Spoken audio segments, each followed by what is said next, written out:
आज विश्व पृथ्वी दिवस है और इस अवसर पर चित्रकूट में जगत गुरु रामभद्राचार्य दिव्यांग राज्य विश्वविद्यालय की राष्ट्रीय सेवा योजना इकाई के छात्रों ने रामघाट में मतदाता जागरूकता मार्च और स्थानीय लोगों के साथ मंदाकिनी नदी की सफाई कर लोगों को ऐसी गतिविधि करने के लिए जागरूक किया जिससे जीवन अनुकूल पर्यावरण अवयवों को संरक्षण और समर्थन मिले तथा पृथ्वी पर जीवन अनुकूल वातावरण बना रहे और लोग 100% मतदान कर स्वस्थ लोकतंत्र बना सके। इस वर्ष विश्व पृथ्वी दिवस की थीम प्लैनेट वर्सेस प्लास्टिक है। जिले में ये लोग पृथ्वी बचाओ स्वस्थ लोकतंत्र बनाओ का संदेश दे रहे हैं।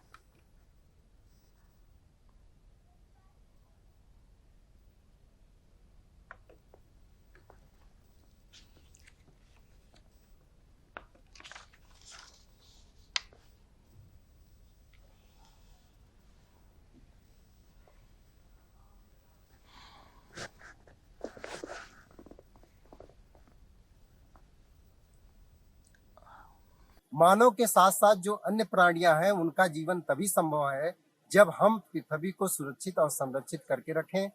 पृथ्वी पर जो भी रिसोर्सेज हैं जिनकी जरूरत है इस पृथ्वी पर प्राणियों के जीवन के लिए, उन सभी रिसोर्स को हम सभी को संरक्षित करके रखना है, उसको सुरक्षित करके रखना है, जिससे कि मानव का जीवन के साथ साथ समस्त प्राणियों का जीवन भी सुलभ रहे। जल का संरक्षण अति आवश्यक है और हमारे धर्म ग्रंथों में जल के विषय में क्या क्या कहा गया है, जैसे कि वरुण देवता के विषय में कहा गया है। हमारा जल वरुण देवता के द्वारा उत्पन्न होता है। जल में जब नग्न स्नान करना पाप है तो जल को गंदगी करना महापाप है। इसीलिए मैं समस्त भारतवर्ष ही नहीं समस्त दुनिया के लोगों को, निवासियों को मैं ये कहना चाहूंगा कि जल संरक्षण अति आवश्यक है, क्योंकि जल ही जीवन है। अगर जल बिना सब कुछ शून्य हो जाएगा। हम लोग पृथ्वी दिवस के अवसर पर और आगामी लोकतंत्र का पर्व यानी मतदान के संबंध में इस चित्रकूट नगरी के रामघाट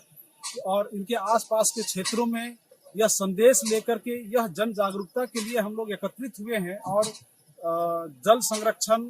के माध्यम से नदियों की साफ सफाई पर हम लोग जो है लोगों को जागरूक कर रहे हैं, जिसमें हमारे राष्ट्रीय सेवा योजना के स्वयं सेवक सेविकाएं इसमें जुड़े हुए हैं और साथ ही साथ हम लोग इस क्षेत्र के समस्त